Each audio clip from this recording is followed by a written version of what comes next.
para poder fazer um curso, uma faculdade fora do Brasil. Ele não aceitou porque ia ficar longe dela, ele não queria ficar. E o pai dela só deixava ela casar depois de formada. Eles casaram, 5 anos, desculpa, de namoro, 5 anos de namoro. Casaram, comemorava dia de namoro, comemorava o dia do noivado, comemorava o dia do casamento. Coisa mais linda.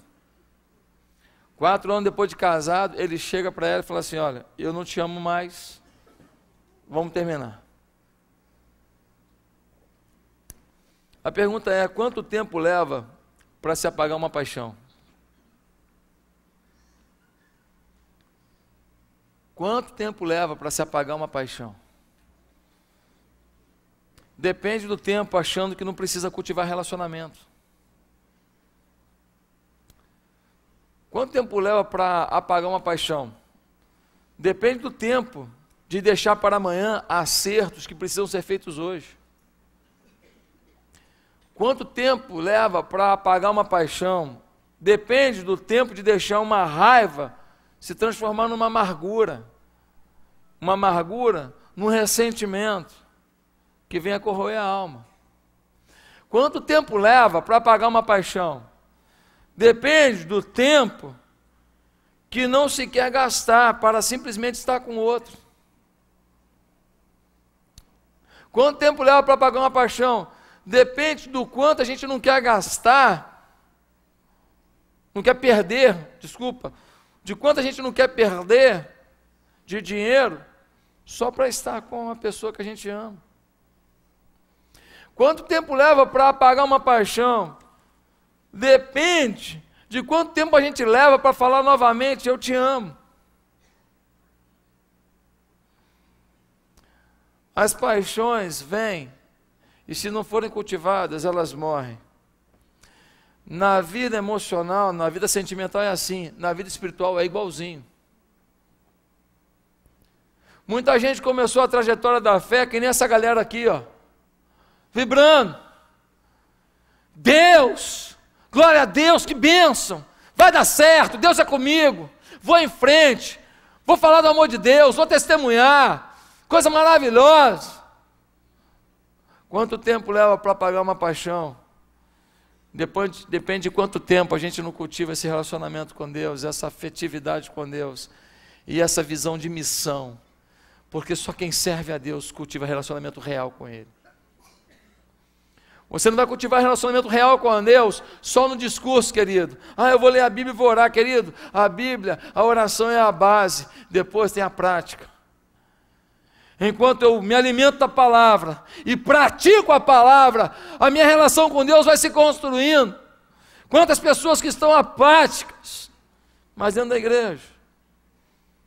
Hoje eu quero ler um texto com você e quero falar sobre o seguinte tema: superando a apatia, renovando a paixão. Abra sua Bíblia em Apocalipse capítulo 3, versículo 14. Apocalipse capítulo 3, versículo 14. Apocalipse capítulo 3, versículo 14 até o versículo 22. Amém? Tem alguém do seu lado aí com Bíblia?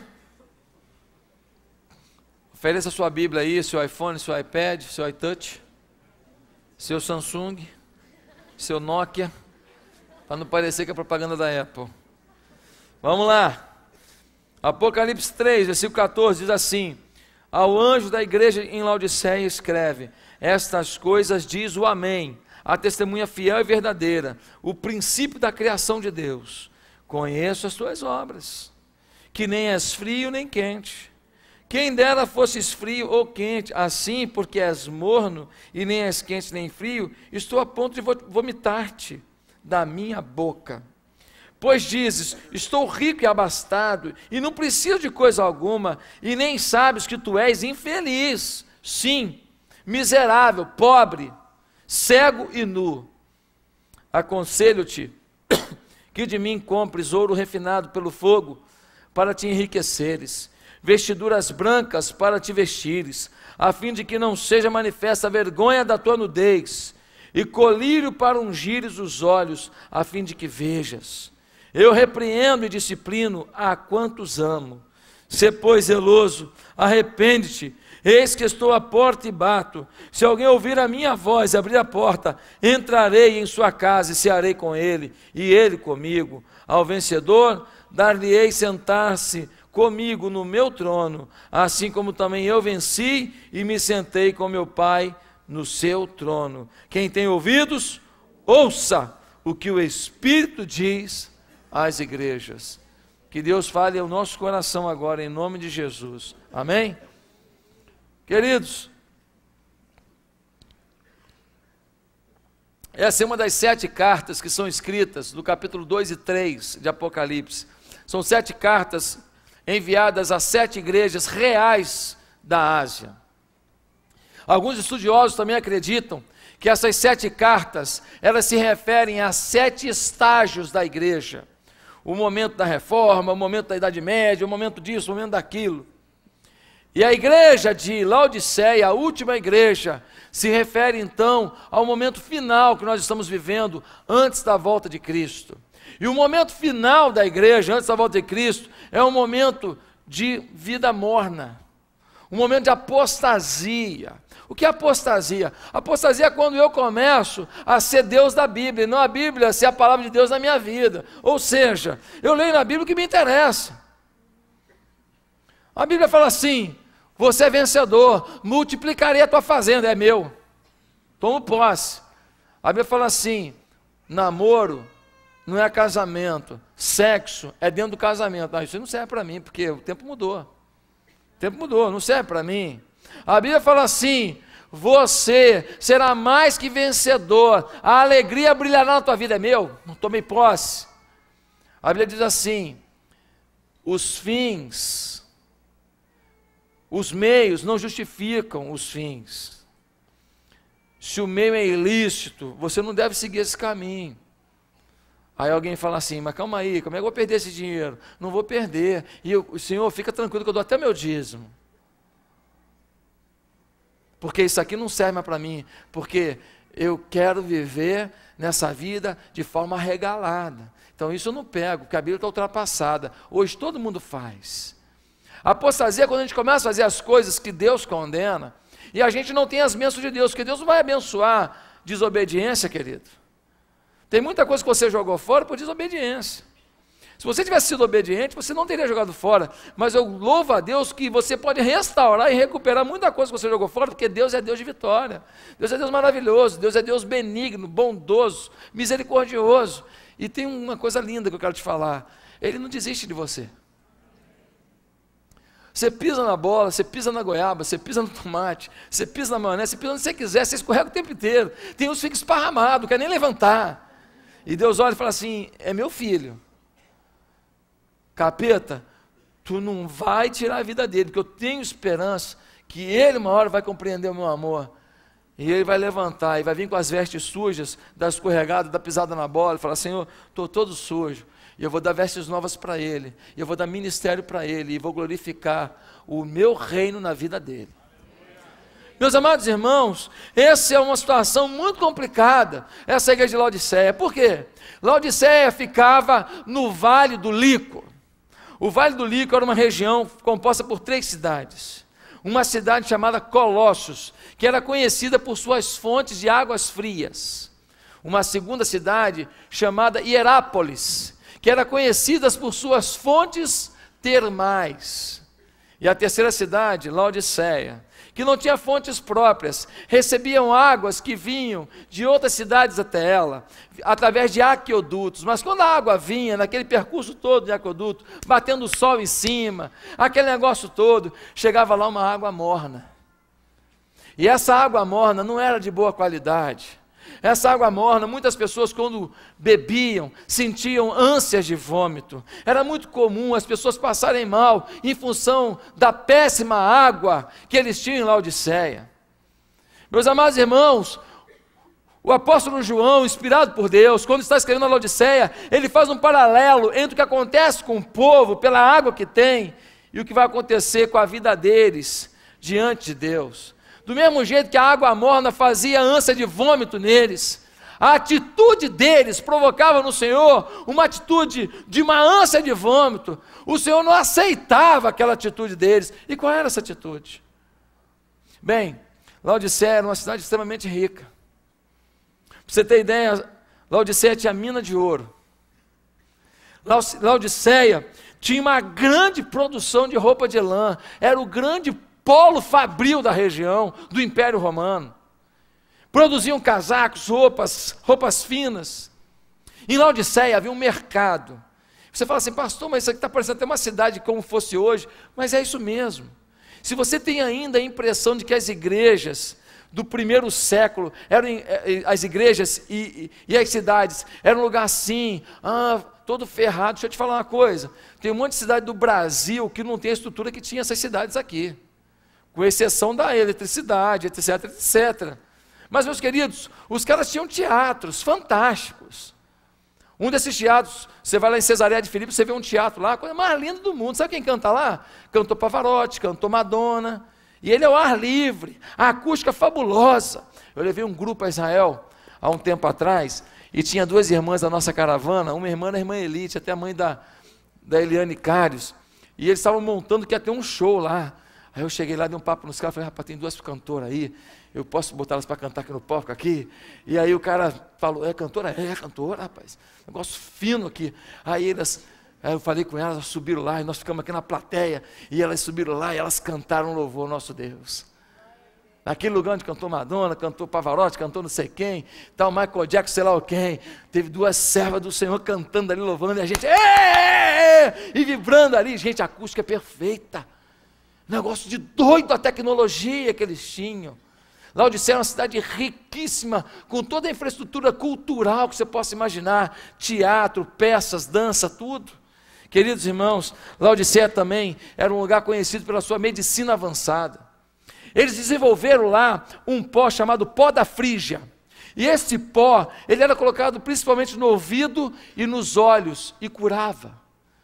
Todo o Império Romano falava da produção medicinal de Laodiceia. Laodiceia tem tratamento médico, Laodiceia tem centro cultural, Laodiceia tem ouro, tem lã, tem polo fabril, tem shopping. Laodiceia é o lugar, e as pessoas começaram a ganhar dinheiro e vivendo bem bom. O que aconteceu com eles? Se tornaram autossuficientes. Eu tenho dinheiro, estou com raiva, eu vou ali no Barra Shopping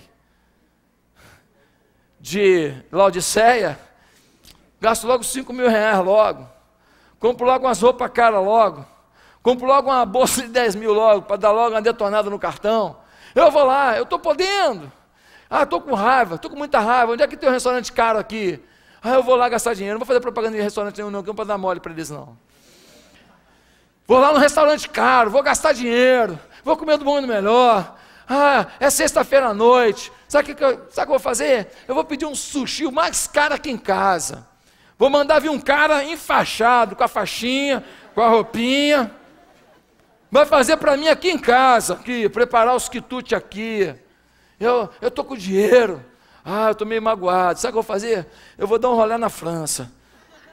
Eu vou lá comer uma pizza e volto.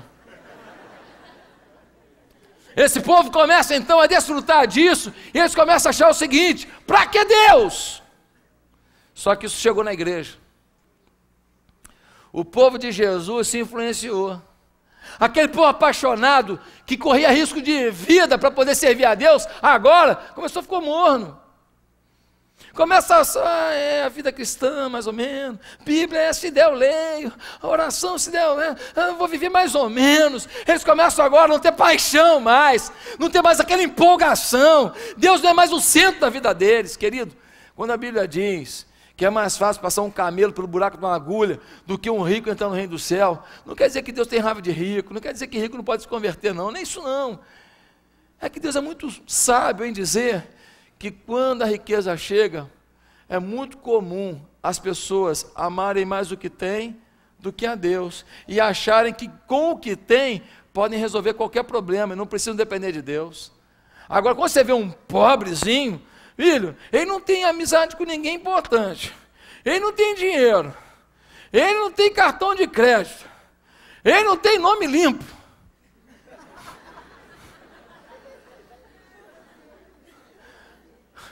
Ele está todo ferrado. Aí alguém fala para ele assim: crê em Deus. Ele fala: é verdade. Só posso crer nele, não tem mais nada. Vou crer no Senhor. É por isso que quando você vai na África, você vê umas coisas escandalosas. Por exemplo, você chega na Nigéria, a Nigéria tem uma igreja lá, sabe qual é o tamanho da igreja? O espacinho para o pessoal cultuar? Cabe só 50 mil pessoas. Como é que foi esse negócio? O pastor tinha um espírito de miséria. E ele ficava assim: vamos pedir dinheiro nos Estados Unidos para fazer um templo aqui para a gente? Tentava aqui, tentava ali, não ganhava nada. Aí um dia Deus falou com ele, falou: rapaz, para com o espírito de miséria, pai, eu sou dono de tudo. Eu sou dono até dos Estados Unidos, rapaz. Ensina esse povo a ganhar dinheiro, rapaz. Sabe o que ele fez? O pessoal lá, não sei o que, pastor, estou passando dificuldade. Rapaz, por que você não vende querosene? Aí ele ajudava um irmão que emprestava para o outro ali um dinheirinho, aí o cara ia lá, comprava lá uns litros de querosene e começava a vender querosene. Aquele cara depois virou o maior vendedor de querosene do país. O outro falou: rapaz, o que você está fazendo? Não, aqui o fulano, ajuda ele aqui para ele começar a vender amendoim. Aí o cara começou a vender amendoim, daqui a pouco o cara comprou um terreninho, começou a plantar amendoim, daqui a pouco o cara era o maior produtor de amendoim. E assim foi. Querido, um pastor amigo meu foi lá, chegou lá, naquela semana tinham doado 4 carros. Doação não é carro. Uma igreja próxima, os caras têm lá uma cidade, chama Nova Canaã. Os caras fizeram uma universidade lá, show de bola, alojamento, aquela coisa espaçosa. Os caras fizeram um negócio assim, de primeiro mundo, irmão. Na Nigéria. Não é país rico, não. Sabe por quê? Porque o evangelho chegou. Sabe como é que é a oferta lá? A oferta lá é um negócio maravilhoso. O pessoal do primeiro culto já sabe. Eles chegam, hora da oferta. Sabe como é que os caras vão lá? Não é que nem você não, porque você quando vai ofertar é assim, né? Você pega aqui, aí você, tem que dar oferta, né? Ô meu pai,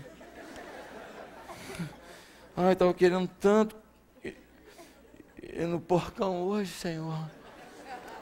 Ai, Jesus, tem que dar, né? Pastor falou, senão fica amaldiçoado. Ai, não vou nem ver. Ai. Lá na Coreia não, filhão. Na Coreia não, na Nigéria não, filhão. Sabe como é que é na Nigéria? Você vai no YouTube, bate lá, eu esqueci o nome da igreja, bate Nigéria, igreja, oferta, você vai achar isso. Quando chega lá, hora da oferta, aí começa a tocar uma música, os caras vão assim, ó.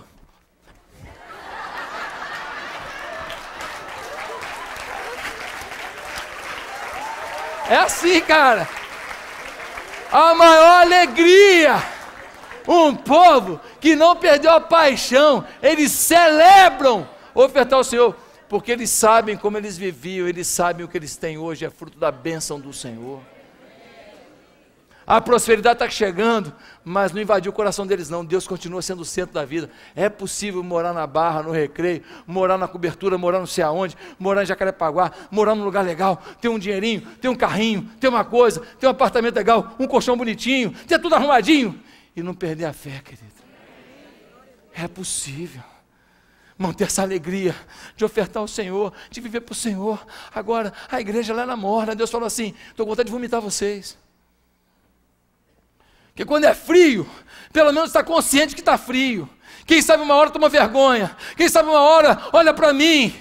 Mas quando está morno, fica com a sensação que está tudo bem. Não, estou aqui morninho. Ai, que gostosinho, morninho. Pecado no sábado, um cultinho no domingo. Pecado na segunda, pecado na terça, quartinha profética na quarta. Ai, pecadão na quinta, safadeza na sexta. Ai, que boa a reunião do GAD. Meu amado irmão, gente morna não muda o mundo. Gente morna só envergonha o evangelho.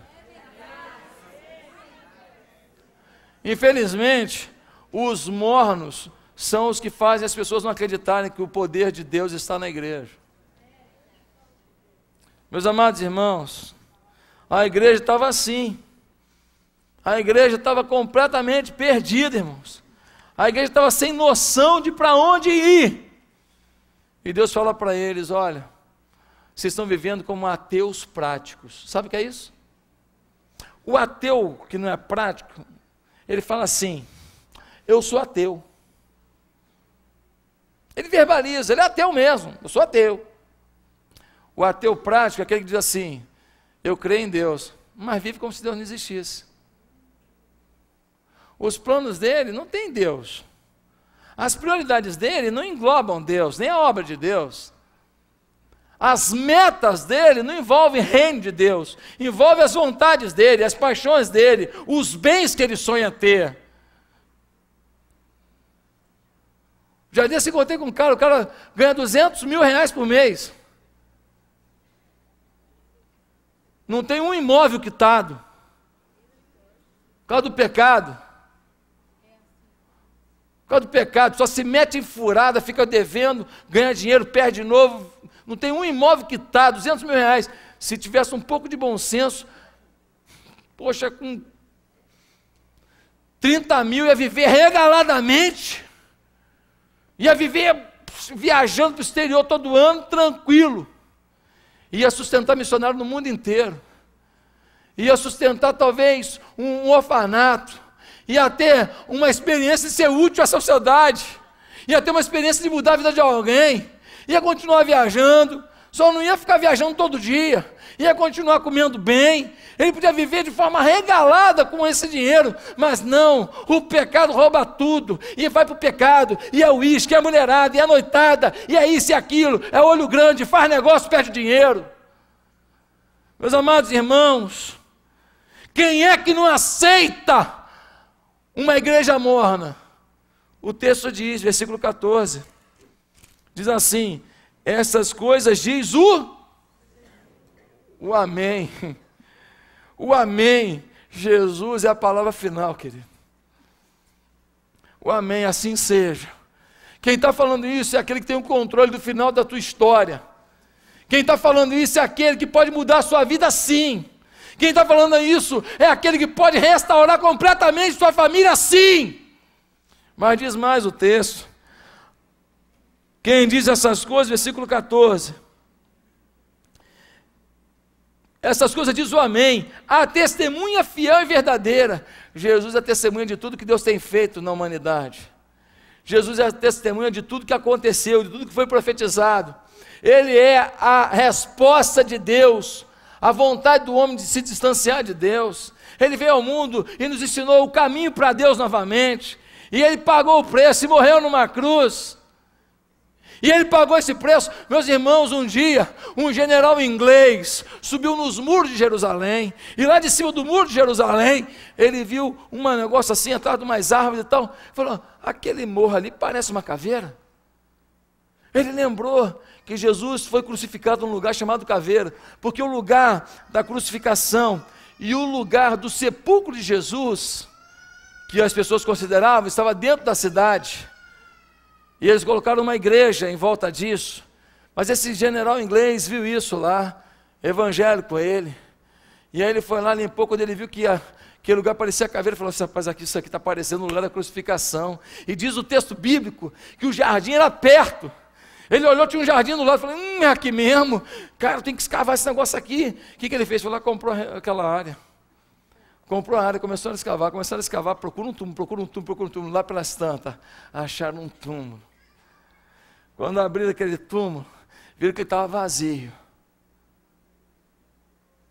E perceberam que aquele túmulo, ele não tinha sido completamente acabado. E o texto bíblico diz que o túmulo de Jesus foi um túmulo novo, que José de Arimateia estava preparando. As coisas foram se cumprindo, foram se ajustando. Meus amados irmãos, a primeira vez que eu entrei naquele lugar, que eu fui chegando ali, e falando assim: por aqui ele passou. 3 dias depois, todo mundo falando: ele morreu, por aqui ele passou.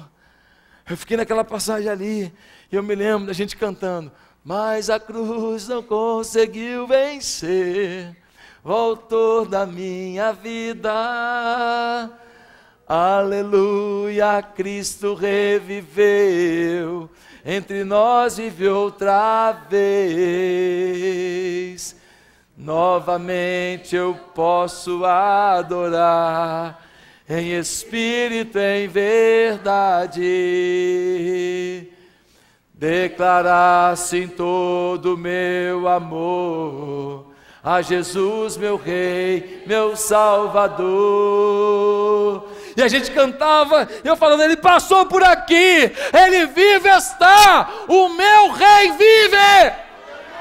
Ah, meus amados irmãos, como é bom saber que ele é a testemunha fiel, ele é o amém. Mas diz mais o texto, ele é o princípio da criação de Deus, ele é o início e é o fim, tudo se resume nele. A sua história, desde o início ele acompanha, ele sabe tudo que você passou, ele sabe onde você fraquejou, você não tem nada para esconder dele, não há nada que você possa falar, não, isso aqui eu não vou falar com Deus não, isso aqui não tem jeito.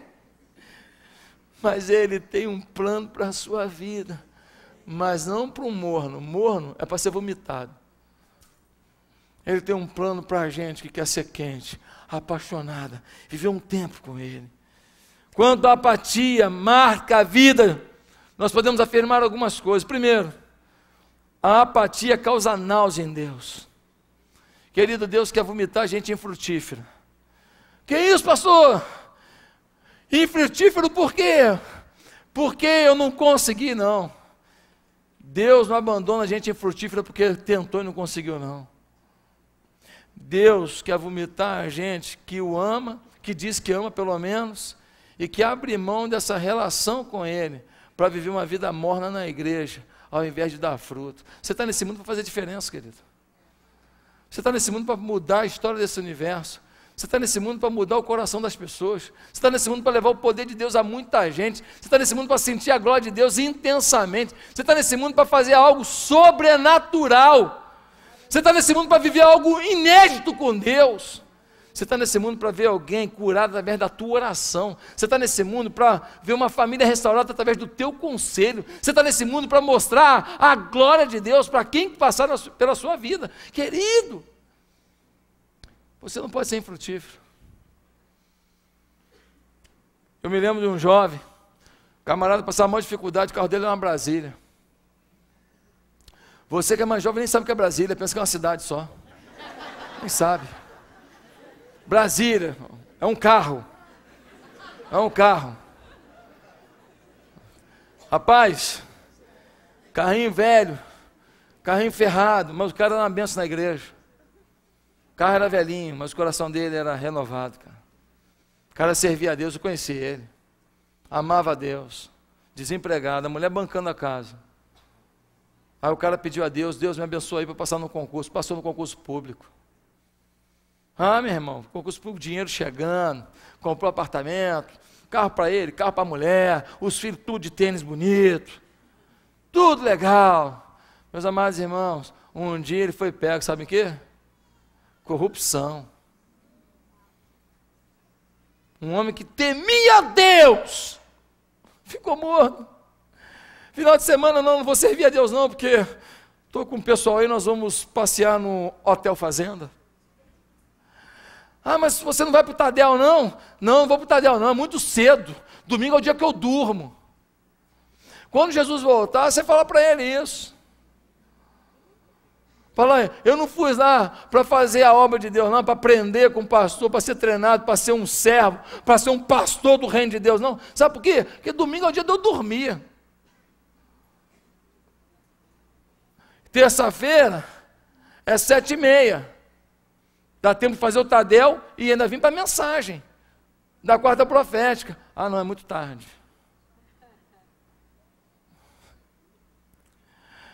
Gente, nada é difícil quando a gente tem paixão. Houve uma fase que você era tão apaixonado que você chorava até com sessão da tarde, sim ou não? Nossa, eu assisti aquele negócio lá de sessão da tarde, aí passava aquela moça bonitinha, com aquela roupinha da escola e tal, ela apaixonada, falava, que coisa linda, eu chorava. Teve umas meninas aí, cara, teve uma época, tal do Menudo. Gente, que paixão que era aquilo, cara. Que paixão. A gente querendo abraçar as meninas, né? Falou, então, elas queriam ficar com o Rob. Gente, falei, meu Deus do céu, você aí, você tinha um bloquinho que eu sei, com aqueles adesivos, menudo, rei, Rob. Foi um inferno aquilo na nossa vida. Você escutava, If you're not here by my side. Chorava. Cara, você era apaixonado, você apaixonava todo dia. Agora eu estou pelo Rob. E agora? Agora é pelo Charlie. Agora é pelo rei. E não sobrava nada pra gente, a gente ficava ali. Você se apaixonava direto. Agora, sou servo de Deus. Deus é campeão. Deus é o maior. E aí, como é que está a tua paixão? Não, estou tranquilo. Estou aí, estou na boa. Passou aquela fase. Parece que a gente começa como se fosse assim, uma panela, uma fritadeira assim, com aquele azeite quente, né? Aí parece que a gente desliga o fogo, e assim daqui a pouco só tem azeite ali. Não tem mais aquele óleo quente, não frita mais nada nessa vida, não produz mais nada, não alimenta mais ninguém, as coisas ficam cruas se depender dele. Deixa eu te falar uma coisa, no reino de Deus, só tem os privilégios do Senhor, só tem as maiores promessas de Deus. Quem vive uma vida na presença do Senhor, intensamente. Nós temos que nos apaixonar por Deus. O povo está clamando. Eu gostava muito daquele menino chamado Cazuza. O garoto inteligente, fazia umas letras poderosas, umas letras inteligentes do garoto. Ah, pastor, mas não é referência não, porque ele fez muita besteira, é verdade. Aquele menino queria ser feliz de qualquer maneira. Ele tentou na música, uma banda de rock, ele tentou na bebida, ele tentou na maconha, ele tentou na droga, ele tentou com homem, não deu certo, tentou com mulher, não deu certo. Mas um dia ele pegou uma AIDS, e a AIDS deu certo. Ceifou a vida do Cazuza. Mas no final da vida dele, ele escreveu uma música que resume para mim o que ele estava vivendo. Ele escreve uma música que diz assim: ideologia, eu quero uma para viver. Queria muito ter falado com o Cazuza. Ah, Cazuza, deixa eu te falar uma coisa, eu conheço a ideologia que traz alegria. Eu conheço uma ideologia que perdoa pecado, para você nunca mais carregar a culpa do que você fez de errado. Eu conheço uma ideologia que ela pode arrancar de você a necessidade da droga e da bebida. Cazuza, eu conheço uma ideologia que purifica você de todas as orgias e o sexo desenfreado que você se meteu, com homem, com mulher, com tudo. Eu conheço alguém que traz paz, tranquilidade, Cazuza, ainda que não tenha os holofotes. O nome dele é Jesus. Quantos Cazuzas estão por aí? Jovens brilhantes, cheios de sonhos, pedindo uma ideologia, por favor, me dá uma ideologia. Eu quero uma para viver, eu tentei tudo, não tenho paz, eu tenho fãs, eu tenho aplausos, eu tenho dinheiro. Eu fiz um monte de apresentações na Europa, Estados Unidos, na América Latina, eu sou reverenciado, eu só não tenho uma coisa, eu não tenho paz. E eu olhava para o porteiro do meu prédio, o cara ganha um salário mínimo, tem 3 filhos, o cara usa lá uma gravatinha surrada que deram para ele de uniforme, o sapato dele todo arranhado, que ele não tem dinheiro para comprar nem a graxa, mas o cara me acorda de manhã, eu passo por ele e falo: bom dia, seu Cazuza, com uma alegria, o que ele tem? Ele tem Jesus. Gosto demais do Michael Jackson. Ah, mas o Michael Jackson também não foi referência, pastor. Calma aí, deixa eu te explicar um negócio aqui. O Michael Jackson, pequenininho, já era um fenômeno. Ele era de uma banda chamada Jackson 5. Cantava pra caramba. Só que os irmãos dele, tudo maior que ele. Os irmãos dele iam fazer show, faziam orgias dentro do quarto com ele vendo. Deteriorar o sistema operacional de sexo dele. deterioraram. O hard disk dele ligado a sexo ficou com apatia de sexo, medo de sexo. Um garoto sendo violentado, vendo seus irmãos em orgias na sua frente, em todas os seus shows e os seus eventos.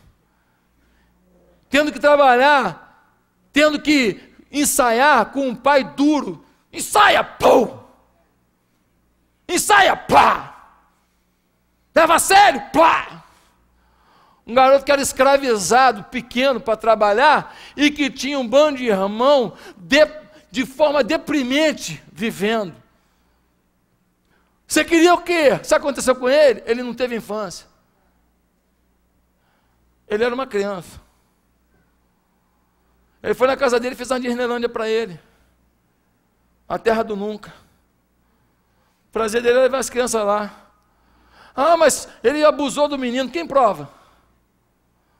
O menino que ele pagou, se não me engano, uns 20 ou 25 milhões de indenização, depois que ele morreu, veio a público e falou, olha aqui, eu inventei aquilo, que minha família mandou para a gente tirar o dinheiro dele.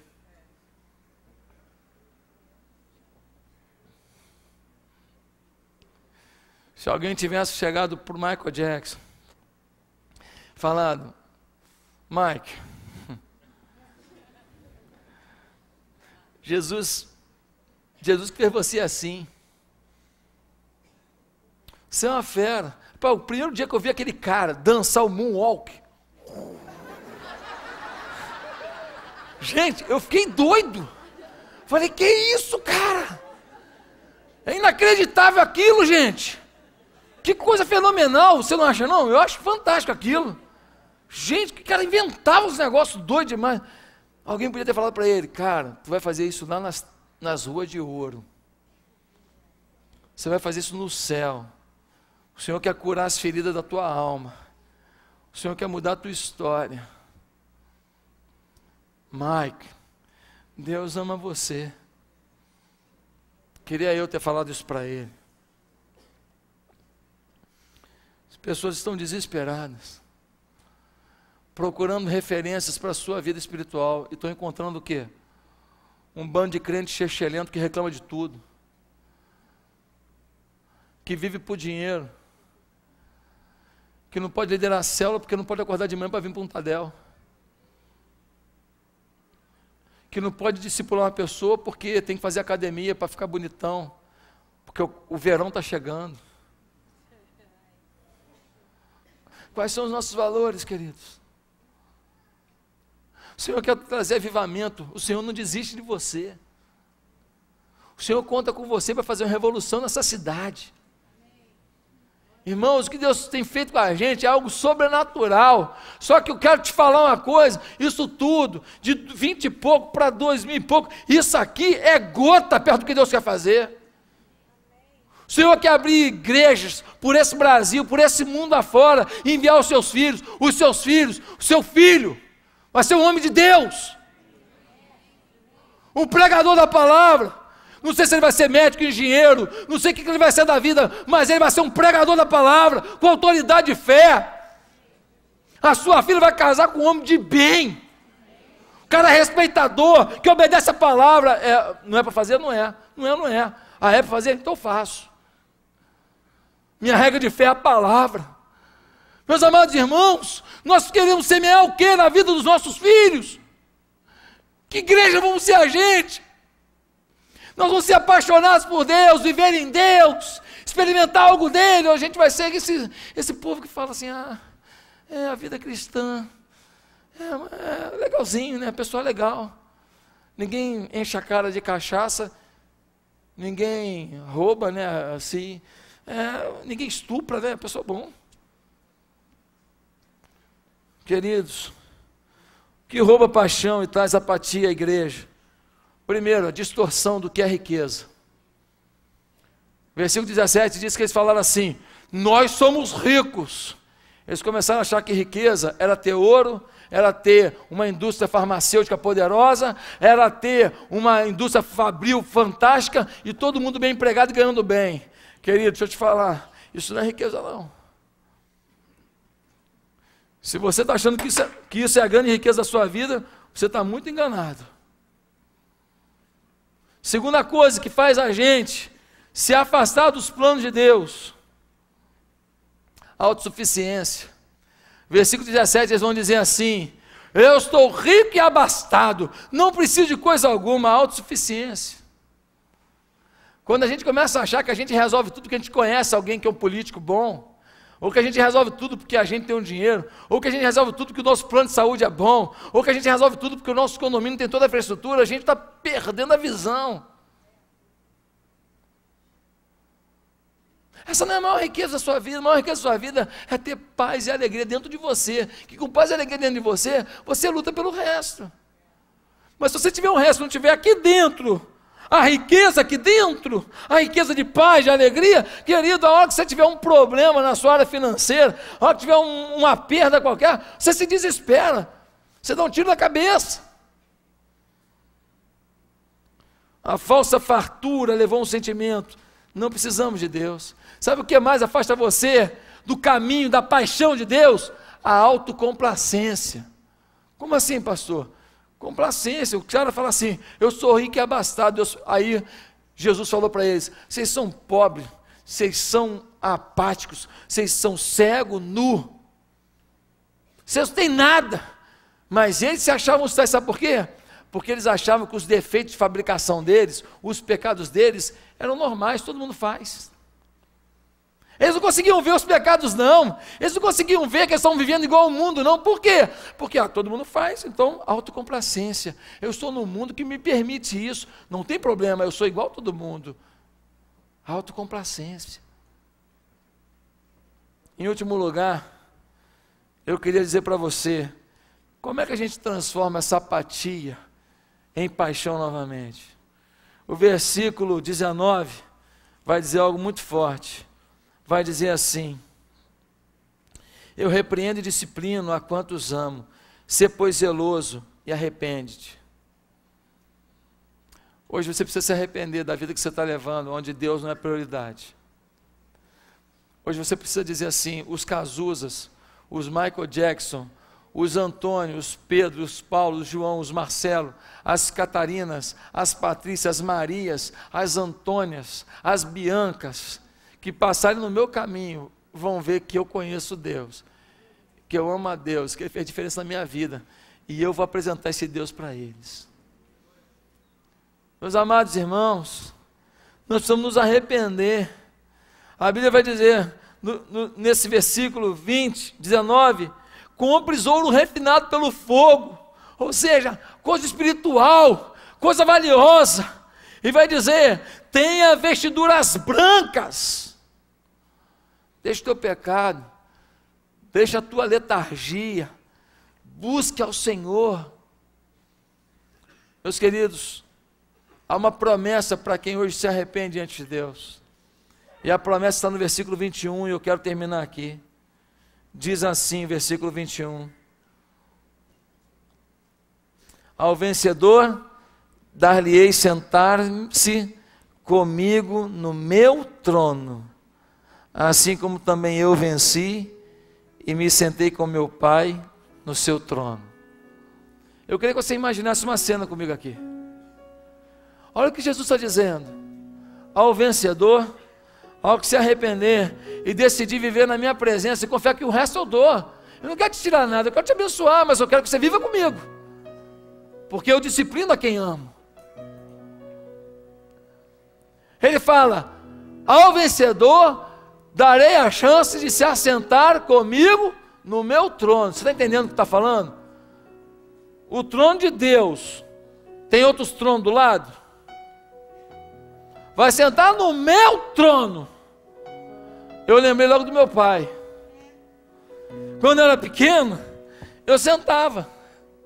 Aí eu sentava assim, meu pai sentava, desculpa, e quando meu pai sentava, eu vinha correndo e pulava no colo dele, ficava que nem um macaquinho. Eu pulava daqui para cá, eu subia aqui, virava aqui, e o meu pai ficava aquele negócio aqui. E quando eu estava lendo isso, eu falei assim: rapaz, vou fazer igualzinho com Jesus. Eu vou sentar no trono dele, Ah, eu vou pular no pescoço dele. Eu vou abraçar ele e falar para ele: ó, o senhor morreu na cruz, sofreu a beça. O senhor recebeu uns pregos de 18 centímetros assim, ó. 18 no pé. 18. Os músculos começam a doer no braço. O cara tenta compensar botando o corpo no pé.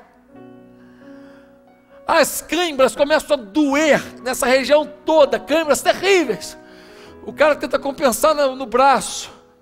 É uma luta contra a dor insuportável. As pessoas da cruz, elas chegavam à loucura. Por isso, quando a pessoa começava a ficar com uma fisionomia de loucura, era tão deprimente aquilo, tão assustador, que eles iam lá e falavam: chega, chega, não dá mais para ver isso não. Eles iam e quebravam a perna da pessoa, para a pessoa morrer mais rápido.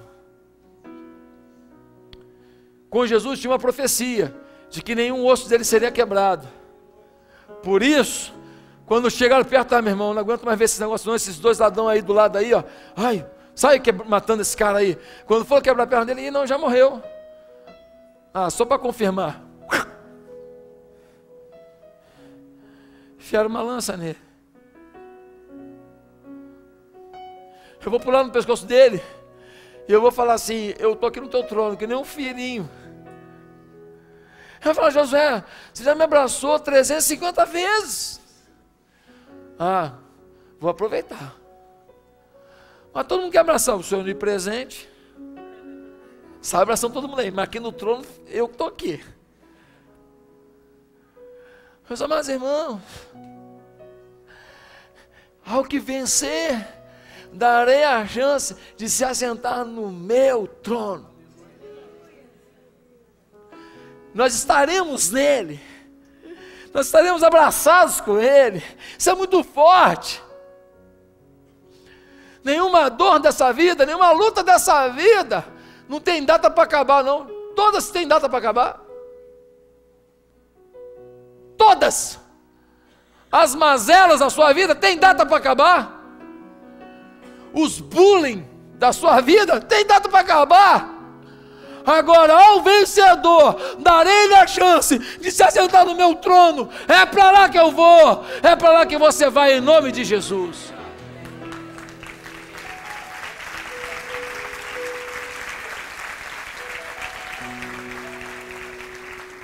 Quero ler um versículo para concluir essa palavra.